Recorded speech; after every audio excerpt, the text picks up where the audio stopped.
Today's question comes from Travis in Wisconsin. I'm having a moral dilemma regarding a job change. I work as a truck driver. My current employer treats me very well. Until recently, the company covered 10 states with 4 drivers and 10 people in support positions. The driving staff is now down to 2 people, me and one other driver. A company that shares our building complex has been recruiting drivers, and they approached me and offered me a position that is 25% more than I currently make. I'd be home every night, and it offers a better 401k. It would obviously be a good move for me, but it would cripple my current employer to the point where they may go out of business. I have to think about what is best for myself, but my decision will most likely directly impact 11 other families at the same time. What is the right decision to make? Well, Travis, the right decision is to do what is best for you. This is a very tough, emotional situation. I get this call a lot, Dave, on the Ken Coleman Show, where people go, I love the people that I'm with. They've been good to me, but I know it's time for me to move on. I'm moving on to something that I know is on purpose, yada, yada, yada. But if I leave, I feel like it's going to hurt the company. And what I have said, not to be glib and not to be insensitive, but if this man, Travis, leaving this company will cause this company to go out of business, then they were going to go out of business with him anyway. One person, while it may do some harm, the company's got bigger issues than whether Travis is there. They've already been whittled down to the point where it's just Travis and somebody else. So going down with the ship here, that's the old school metaphor, is not honorable. It doesn't make sense. You have to do what is right for you and your family. This is an absolute no-brainer.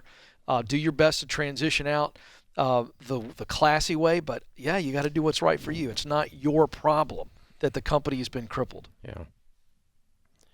But he's a good dude, and I understand the heart behind it. He's got a great heart of loyalty. But if you leaving causes them to go out of business, they're going to go out of business if you stay. Without question.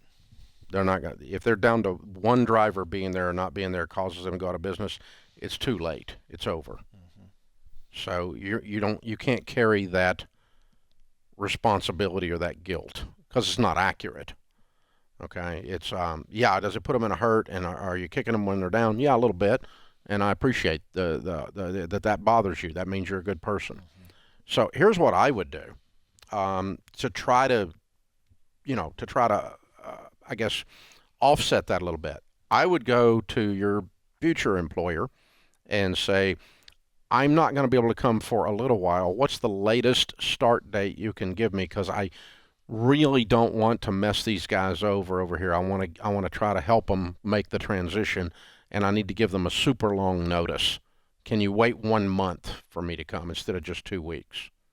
And by the way, you want me to come because I'm the kind of guy that acts this way, so I'll act this way towards you when I'm here. Mm-hmm. I'm not going to mess you over. So you don't want to hire people that are going to cut your throat, and I don't like cutting my old guy's throat over here.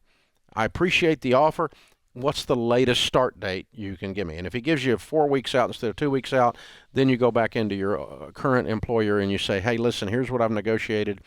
I can leave tomorrow or I can leave in 4 weeks.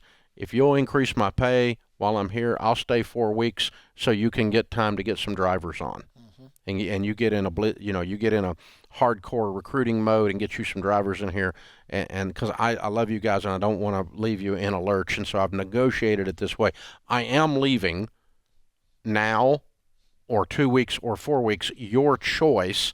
You need to give me a raise to stay during that 4 weeks while you go get drivers.